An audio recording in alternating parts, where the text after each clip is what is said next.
For the last year, the hero shooter genre has been arguing over its favorite topic, the topic that just will not go away. Which is better, Marvel Rivals or Overwatch? A question I get asked at least 10 times a day on every single stream. That said though, things have gotten a little bit more interesting, and it's all kicked off from two tweets, but there's lots of them, but two tweets in particular. And the two tweets in particular that have kicked it off is one of them, which says that Marvel Rivals deserves Game of the Year. They go on to say it's revived hero shooters, has 2 new heroes every month, which is incorrect, by the way. It's 1 hero every month, 2 every season. New game mode every season, which again, isn't correct, but okay. TFT mode out of nowhere, which granted, that is true. That did happen, but it's gone now. PvE mode out of nowhere, which true. And Player Hub out of nowhere, which is the new New York map that they dropped, which is basically 100 players can all drop into a lobby and hang out and just have a good time. Mostly that's based off of the Doom match meta, which is basically people just go into Doom match and they hang out for a little while. And there's a lot of TikTok skits that get filmed in there. And it's basically just like become the hangout spot. So Rivals saw that people were enjoying that and decided to make this new Heart of New York map, which is just a giant map where you can throw a bunch of players in. That's not the only tweet, however. There was actually a second tweet. There's a second tweet that says Marvel Rivals would have beaten Overwatch for Game of the Year had it released in 2016. Now, both of these tweets, if you look at the quote retweets, you will see one of 3 things. One, you'll see the people that are like, why are we arguing about this? Good job to you. Enjoy your 2 cakes. And then there's the 2 other groups, which are the extremely upset Rivals fans and Overwatch fans, who want to argue all day long about which game is better. And the reason why I found these ones very interesting is that I actually sort of agree.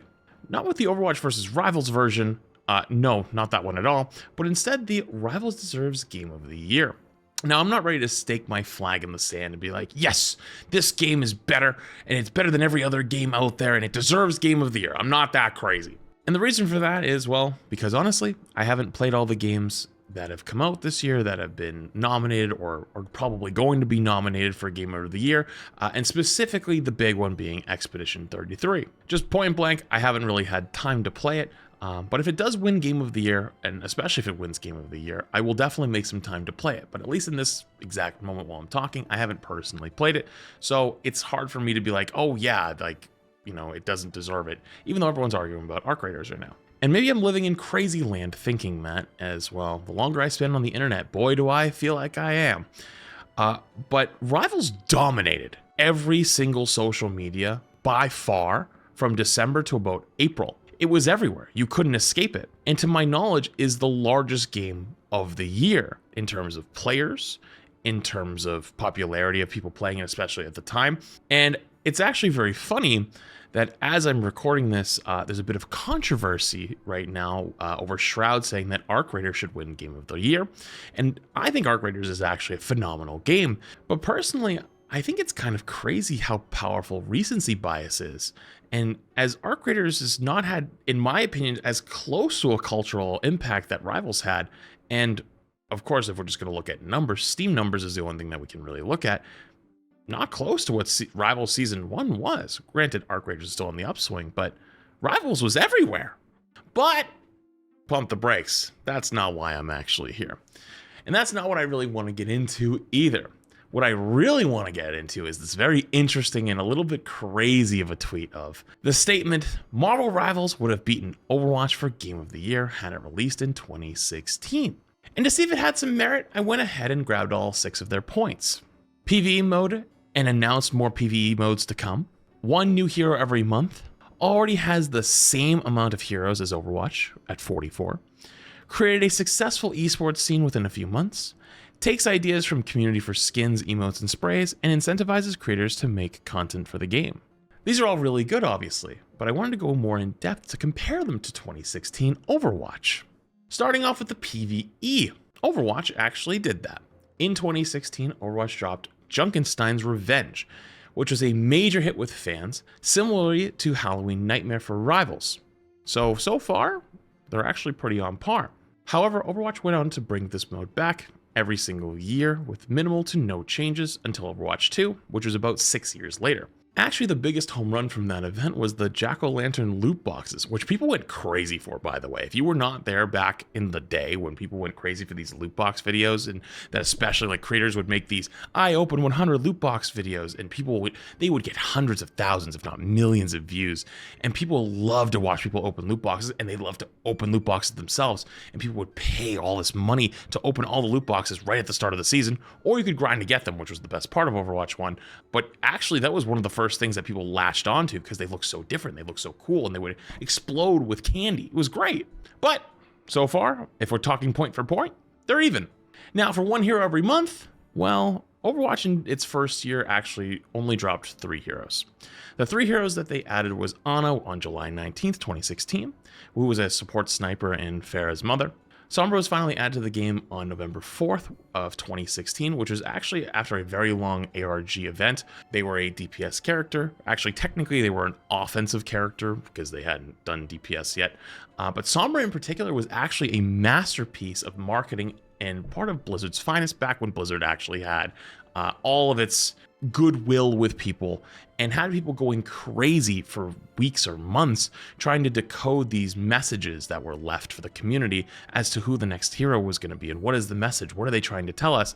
And it created a lot of hype and buzz for the new hero and was honestly a great event. I wish they kind of did more stuff like that. And last and definitely least, they added Orisa, which was on the 21st of March of 2017, which was a tank hero. So in that first year, Overwatch added 3 heroes, 1 for each of today's roles. I specify and say today roles because there was actually 4 roles back then. There was offense, defense, tank, and support. So not even enough for every role to get 1 hero back then. Granted, I might be looking at it a little bit of today's scope, but I feel like if people today in the era of TikTok, Twitter, content creation, etc., were playing the game and as mainstream as it was, gaming was today back then, I feel like that would almost be unheard ofly slow. Imagine not getting a hero for a role the entire year. So for this one, admittedly, you got to give it to Rivals. Next is the point of create a successful esports scene within a few months. And you know, Rivals had a successful esport event of year 1. Rivals' successful esports scene of year 1 might be a bit of a stretch, in my opinion. I think Rivals did a great job with their events, especially the China event. It was very well done. The production was great. However, it was at like 4 a.m. NA time, and also most of their audience is in NA and in EU. For those who don't know, Rivals is not really that big globally. It's not like Overwatch, where Overwatch is big globally, especially in China, especially in Korea. Rivals is actually very condensed in NA and EU. That said, though, it was extremely well funded. Rivals put in $3 million as a prize pool to make sure teams were definitely getting beefed up and getting a lot of attention and getting a lot of support, and a lot of orgs immediately rushed into the scene. That said, though, it was not super well received among fans. Not for lack of trying, however, but I think the culture has also shifted.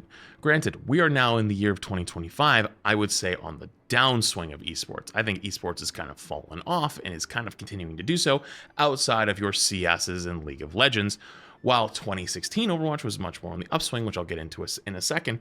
But I also think that Rivals' culture of being a casual game actually plays against it in this aspect. The casual gamer's perspective has been very largely influenced by social media and by content creation over the years. What I mean by that is that everyone back in the day did not know they were bad. Real talk. Myself included in a lot of ways.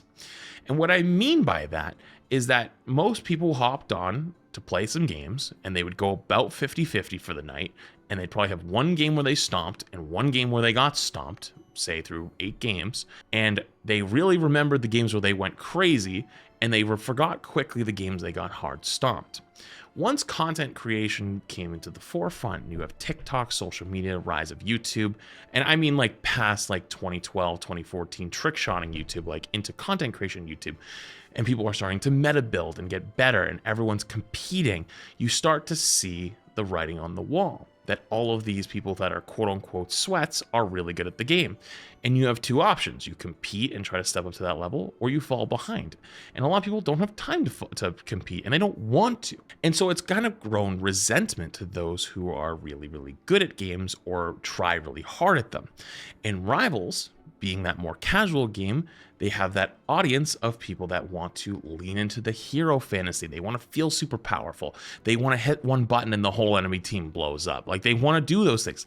They don't care as much about balance, for example, which we'll get to in a bit when we talk about more Overwatch stuff. So in this aspect, they don't want to watch a bunch of quote unquote sweaty, annoying gamers who they think that if their scene becomes successful, the creator, NetEase, and Marvel Rivals devs will cater to them and quote ruin their experience. We see this in most shooter games today, where if they have a pro scene, the casual community and the pro community get at odds with each other, and nobody wins. It's very unlikely that devs hard cater to pros, and when they do, they typically revert back very quickly, which causes this shake where the casuals feel like they're not getting listened to, and the pros don't feel like they're getting listened to. And I think Rivals might be the perfect storm for that, but let's move on. Overwatch 2016, on the other hand, had a thriving early esports days, granted by a very different standard of what we use today. And if they were held to today's standards, it would be trashed all over the internet and laughed at for how low its view count numbers were. Are we starting to notice something? I'm starting to sense something here, that it might not be a fair comparison to do 2025 Rivals and 2016 Overwatch. Let's just keep going. The next point was that they take ideas from community for skins, emotes, and sprays. Rivals has definitely done this, and with things like the Jeff emote with Blade, as well as the New York map with the 100+ players that is basically building off of the Doom match community idea that is basically sprung up of like RPing, they're definitely tapped in. Though there's another side of that, where there's been cases that have popped up of people claiming that Rivals has stolen their ideas, or is claimed to have worked with them to then only get ghosted and then see their work appear later. Now, this isn't something that I'm super well informed to speak on, but I have seen the accusations floating around there. Do with that as you will. 2016 Overwatch, on the other hand, did not do these things in any way, shape, or form. Actually, I could say that the ideology back then was that they knew best for the game. And by them, I mean the dev team. They knew what was best for the game, and what they needed was not much. They didn't actually really need many updates. Hell, you can actually fit every single 2016 Overwatch change in one screenshot. And if you're looking at it now, because I'm assuming the editors have put it on, yes, this is a real screenshot, and I can even link the Reddit thread that it's from, which is an archived thread from 9 years ago with every single hero change from the start of the game through the 1-year anniversary in 2017. Their last point was that Rivals incentivizes creators to make content for their game. Rivals does do this actually very well. I can speak from that from personal experience. They host creator events every month to showcase the new hero in the new season to build hype for the new season or for the mid-season with a new character. And I can say from my own personal experience that Rivals has reached out to ask to do events with me as well. And I can say in my own personal experience that Rivals has reached out to ask to do events with me as well as with other creators. Things that I'd have to potentially plan, but they'd be willing to give the budget for. This would be, for example, things like with Boger recently, they did the Boger Bash, which Boger put on, which was a little tournament that got to be streamed on his channel, which was for top pro players. And basically they did a day of draft, kind of like it was gym class, and they were going through live on stream, picking players, and then, a little bit of shit talk and being like, oh, we're trying to build players with like these guys and these guys. And it was kind of like just watching like, almost like an all-star game where they were getting to pick them up in real time. It was a cool little event. And Rivals gave them like $100,000 prize pool to do the event. That's pretty damn cool. That's a lot of money. So I think it's pretty fair to say that Rivals definitely does a good job of incentivizing its creators. 2016 Overwatch, I don't think even acknowledged its creators. Actually, in a lot of ways, and this is, again, stories from older guys that, I've got to talk to and had the privilege of having conversations with over the years, from bumping into different scenes or maybe used to play long ago or even still around. So again, not my own personal stories because I wasn't a creator at the time, but I don't even think they liked their creators, actually. And they didn't see any value in working with them at that time. In fact, I think largely the majority opinion, or at least the unspoken opinion, was they're lucky to even be playing their game. And so much so that there's old stories that if you shit talked Blizzard a little too hard, that you would actually get blacklisted from their events. Granted, again, 2016, very different than today. Regardless though, those are some old stories. So again, we're starting to see this where this 2016 doesn't totally work, right? But so it looks like we have a clear winner, right? Rivals is clearly the winner. Well, if we're going to hop in the time machine to 2016, absolutely. But in my opinion, that's just flat out stupid. We don't live in the same world as we did in 2016, and Overwatch had to crawl through the mud for the last 10 years of learning things that Rivals got to peek over at their neighbor's paper like you're taking a test, and got to take all of their answers all the way down to where they are now and basically get catch up. Hell, they even got to learn from their mistakes and see things that they shouldn't do. Overwatch just didn't have all the features of a modern game, especially today. And even today, they've really just caught up in the last year or two, adding a lot of cool features.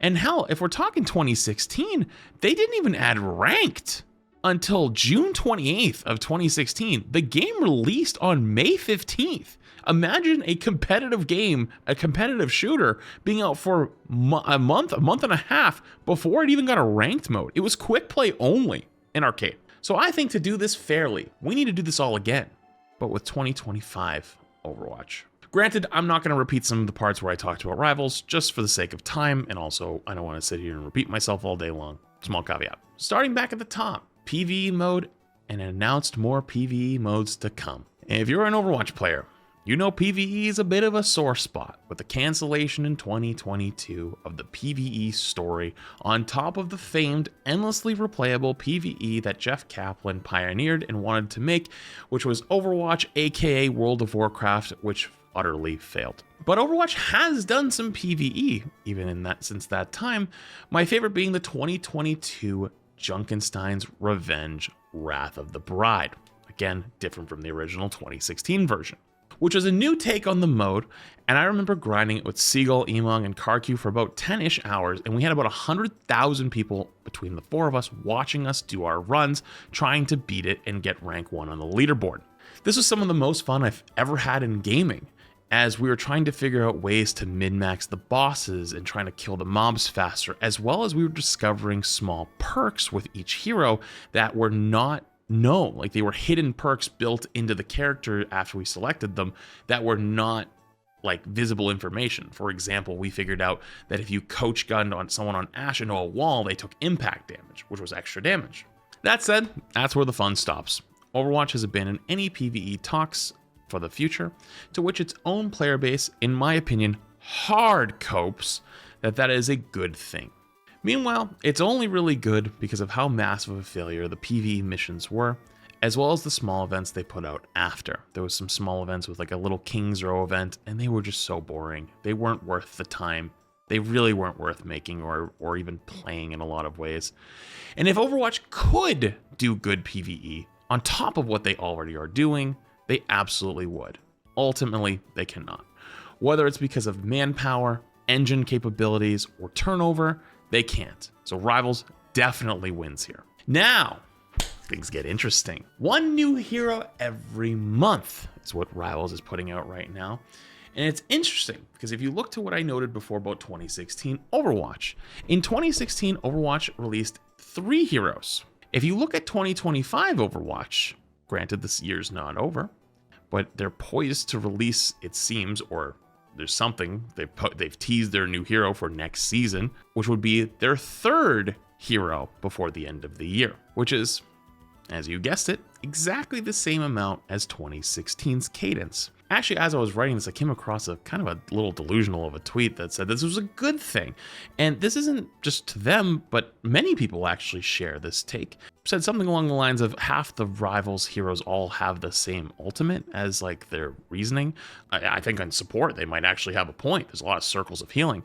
But the other thing that is a shared opinion is that it's a good thing that Overwatch doesn't because it causes bad balance. As if Overwatch players, as well as every multiplayer gamer for the last God knows how many years, hasn't been complaining about balance in their games. Are we going to pretend that Hell, I played Overwatch for a very long time. Are we going to pretend that Overwatch doesn't get complained about balance all the time? Hell, I just saw the recent patch notes that just went out this week for Overwatch, and I saw tons of tweets talking about how bad they were. Uh-oh, the logic's not looking too good. Now, if you were to say I think Overwatch's heroes are more unique and have more depth, we're on to something. This is where I think the sauce lies. I think we're in the year 2025, I believe. And with 10 years of experience, I don't think Overwatch has to only do 3 heroes a year to keep that same level of quality. And I think that's kind of a bit of community cope, that they're only doing 3 heroes a year to keep that perfect polish and quality. Now, the Overwatch dev team is not stupid. They're actually really smart people, and I've had the privilege of meeting many of them. And I think they could release heroes more frequently while also maintaining that polish and balance that everyone is talking about. And before you start, I see you. Hey, get out of that comments real quick. You were about to start typing. You were going to start typing your tweet or whatever it was. Before you start, I've seen half the community talking about how broken Freya and Hazard were, especially on their release, just this year alone. And many people still hate Freya and think that she's boring and unbalanced, either is overtuned and broken, or is basically useless and not very fun to play with or against. I don't know. Seems like two sides of the same coin that people will always complain no matter what at the end of the day, right? And so I'd like more than one hero to play for my role per year. What I'm referencing there is most players typically play one main role. For me, it's a tank player. Obviously play a little bit of support, a little bit of DPS here and there, but you typically have like one main one that you are drawn to. And so in Overwatch, you get one DPS, one support, and one tank a year. And so you get one new hero for your favorite role per year. And if you get him, for example, a Mauga season, which is ass, and he's not fun, and I think he's not intuitive to play at all, you might go a whole other year before you get your next hero for your favorite role. That's a long time. So to this, I gotta give it to Rivals again. In recent months, they've really stepped up their game too with their hero designs, with the complexity of Gambit, Daredevil, and Angela. We're looking a little worried there with Blade and with Phoenix and Ultron a little bit. So I'm glad to see they're releasing more complex heroes, and seem to be getting well received. I hope that continues. But I think Overwatch could step it up more and continue to keep their depth and the fun gameplay loop that these heroes have, especially in the support role. Overwatch does support so well. Many gamers thought that Stadium was the answer to Marvel Rivals' success last year, just 2 months after its release, and yet I have to sit here and wonder, how long does the average gamer think it takes to make something? We still have, for all intents and purposes, yet to see the Rivals effect outside of smaller features like hero bans and responding more actively to community feedback. Rivals actually, however, though, I'm going to say, I think has much less interesting heroes who are carried by their Marvel IP in some ways. For example, we want to talk about the circles of healing with a lot of characters. I also think there's just a couple, and especially the DPS role, that are just kind of boring and like kind of not that fun, and like not fun to play with, not fun to play against. Squirrel Girl comes to mind. Black Widow kind of comes to mind. They're just like not very popular, and hell, outside of like people liking the character for who they are, might not even get really playtime at all. And that's also where Rivals has such a huge advantage. They can pull from hundreds, actually, it might even be thousands of potential characters, while Overwatch has to start from scratch every single time. They can pull out some huge hype character at any moment, like Thanos, and be like, okay, the snap was not supposed to be like a thing that was not part of the loose script I've got in my head, but like, you know what I mean? Like, they can pull out these hype characters at any moment, while Overwatch has to start from scratch every single time and build the lore, write the lore, figure out how they're going to fit, and then also build their gameplay kit. While Rivals, I think, has a much easier time making heroes and pumping them out in a lot of ways, I do think Overwatch's heroes on a gameplay level stand out more. Now, again, I think Overwatch could do better, and I really hope to start... Sorry, one more time. Now, I do think Overwatch could do better, and I really hope we start to see that Rivals effect coming soon. But on the number 44 itself, Overwatch's next hero looks to be coming in, getting revealed next week. Basically, there was an accidental video leak that happened. They like posted a video about something, and then ended up taking down. But regardless, we knew there's gonna be a hero trial at before the end of the season. So when the next season starts, which is in like December, that's gonna be Hero 45, which then obviously puts it in the lead. However, Rivals releases a hero every month, so come December, Rivals 45th will also come out, which means they'll be tied once again. Now, this is where we get a little juicy again, is with the successful esports scene that Rivals has created in the last few months, which I think is an absolute stretch at the least. But Overwatch Esports, oh man, what a roller coaster that's been. 2016, 2017 Apex was kind of peak and created a lot of legends. One of those being my good friend Seagull, as well as other names that came later, such as your XQCs. And the scene really felt like it had life, something that Rivals Esports doesn't have.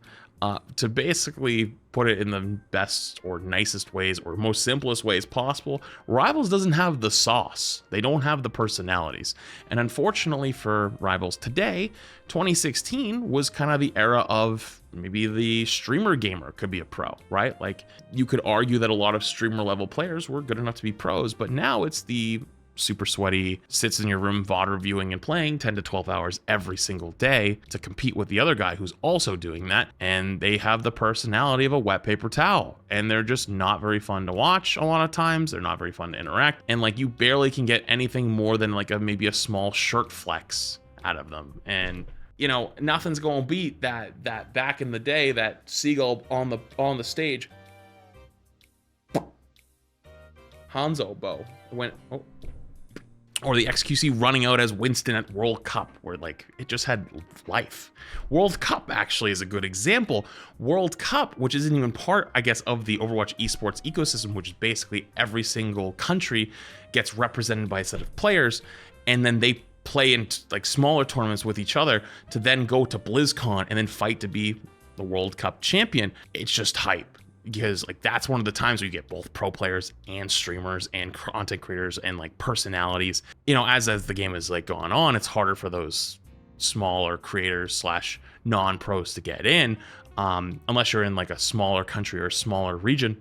But it's just a good time to come alive. Everyone comes together, and it's not really about teams. It's more about pride in one's nation. So it's cool. And that's not even talking about the big one. Overwatch League, which launched in 2018, which granted, I think was phenomenal and horrible. Phenomenal because they had big aspirations and they were doing it well at first. Every team was based in LA and they would play matches at the Blizzard Arena, and you could go to matches in person, and it was actually pretty hype. And then when they controlled the event, it was pretty damn good. However, the goal was always to go to a home and away format, as basically the league was marketed to all these billionaire investors as the NFL of esports, and many NFL teams bought into it. And so when they started to experiment in 2019, it was looking pretty good by doing these home and away events these home stands where you would go to a certain place and like play a bunch of games in like Dallas, Texas or something, and people would go and it was good. Once I went to the home and away format, it was a lot of games. Players started getting fatigued, fans were getting fatigued early, and then COVID hit and kind of saved it a little bit. And I kind of know that a little bit because I actually, fun fact, worked in Overwatch League. Although on the player side, I worked with the Uprising, so I wasn't like part of like the league, but I worked on the team side. And so I got to see a lot of this stuff with my own eyes. And where it was kind of struggling, whereas it was trying to prop itself up on like fan-made support, like fan buying tickets, buying jerseys. And when your core base is teenagers slash young adults, what do they both have in common? They're kind of broke. You can't charge them hundreds of dollars a ticket like you would at an NFL game. And a lot of these venues that they're trying to rent out, they don't own the venue, so they're charging exorbitant prices to rent out the venue, and then you can't charge much for it. And then you also have to bring in all this really expensive equipment, like these giant LED boards, and they need to have training rooms and need to have good internet and all these expensive PCs and monitors and travel costs.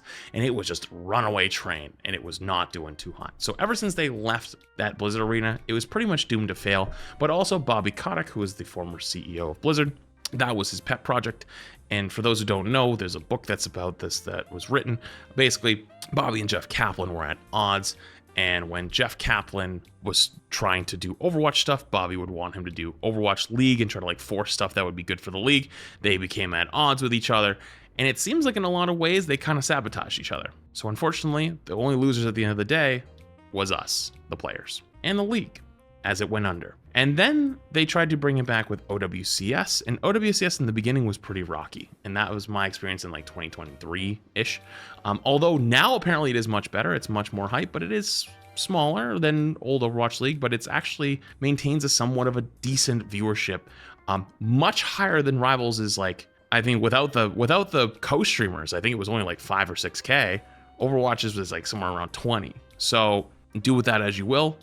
Although Rivals, I think, was definitely investing way more money into its co-streaming stuff and trying to get more eyes on it and was really trying to push that marketing.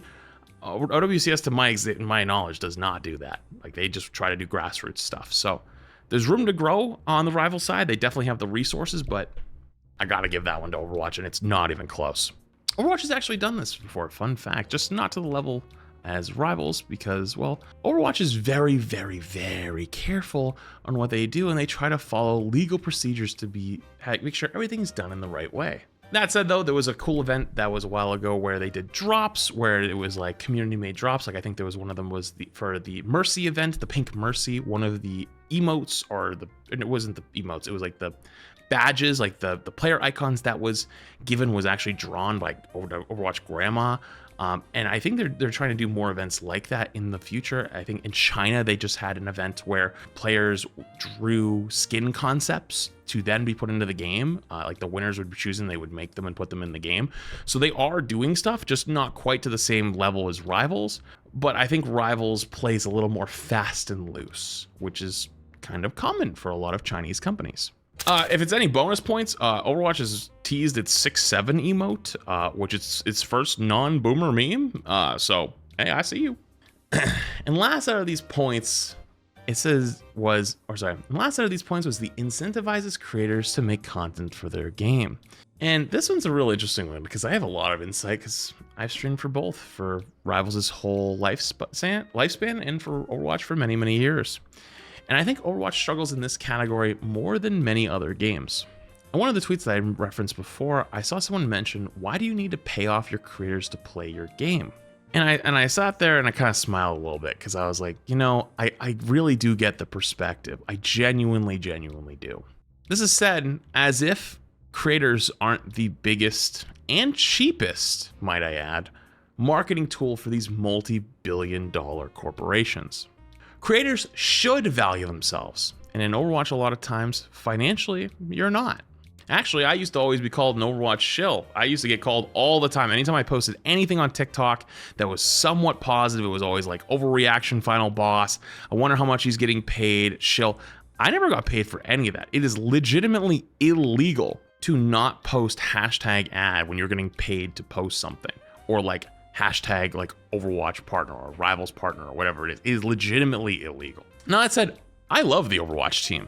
I value my relationship with them a ton, but it's no secret on the streamer side / content creator side that Blizzard in general likes to be friendly with all of their creators and build good relationships in place of paying them for a lot of things. Now, I want to emphasize that is for all Blizzard games. I'm not trying to point out just Overwatch and single out the Overwatch team.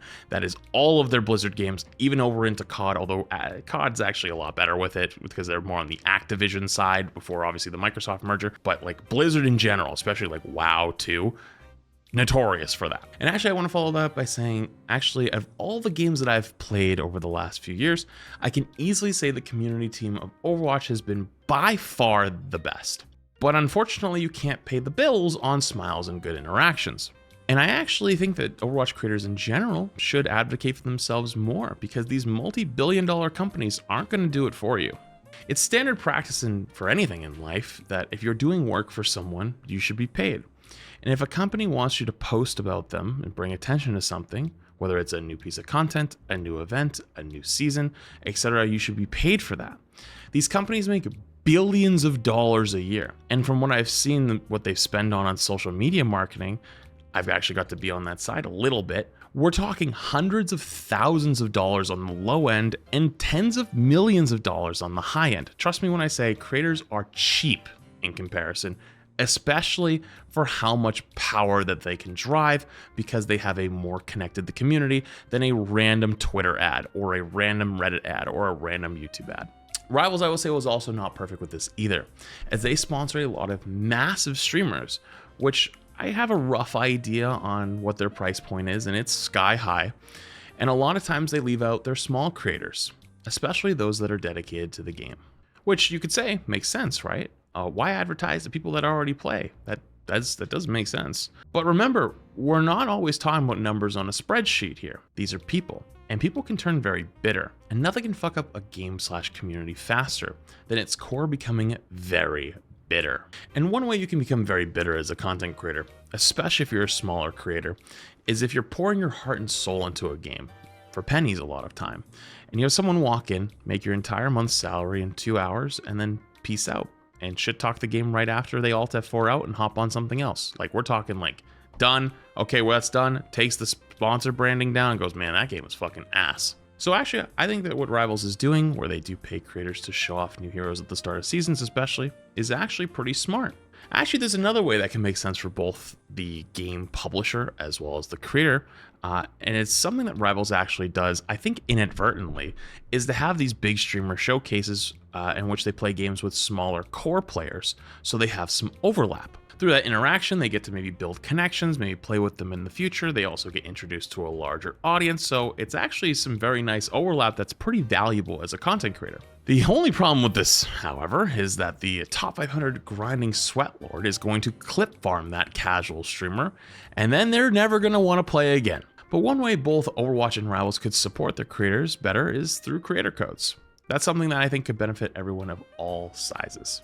Now, all that being said and done, what's the answer? Which is better, 2016/2025 Overwatch or 2025 Marvel Rivals?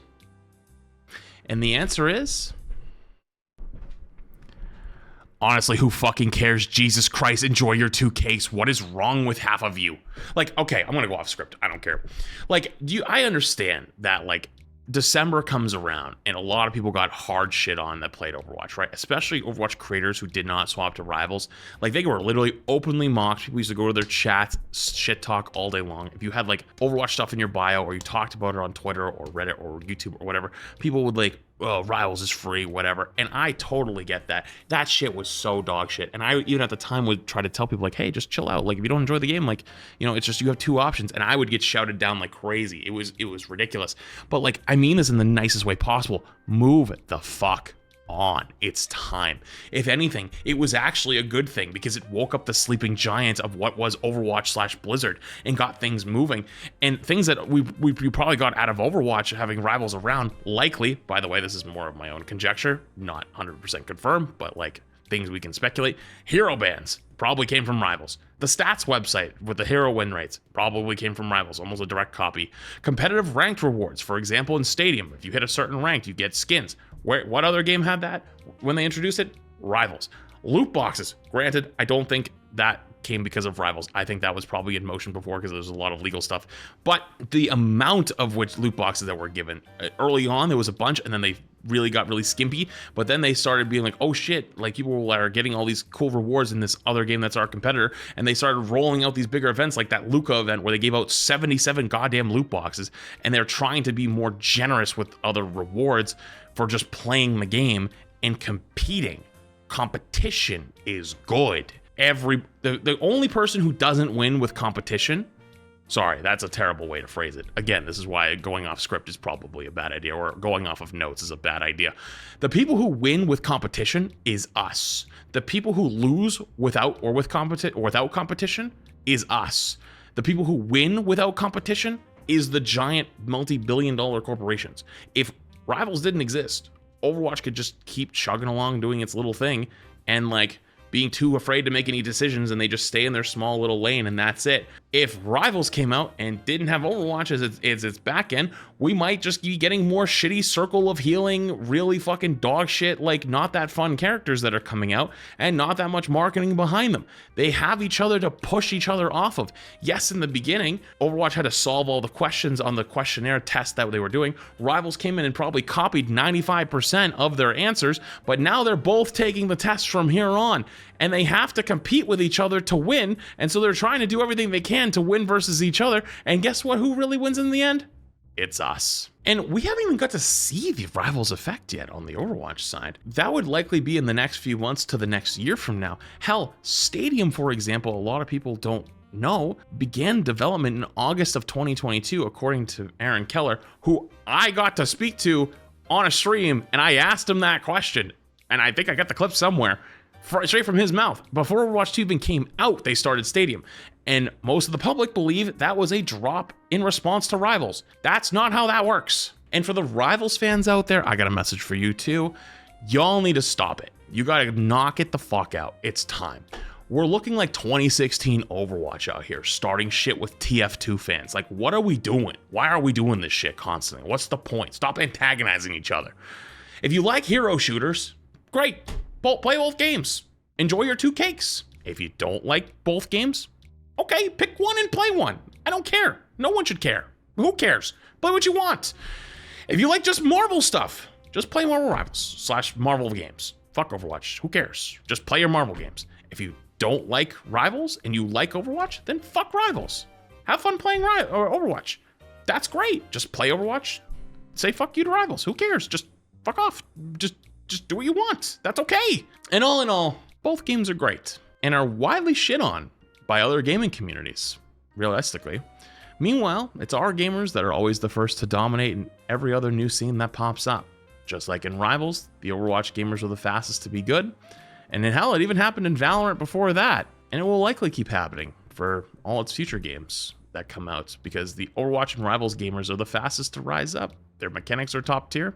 They have to learn faster than most other players, because the meta's changed so fast with new heroes and new gameplay mechanics. And it's not just I shoot gun like Call of Duty. They have to learn whole new mechanic aiming styles. So mechanically and game sense wise, they're typically some of the best.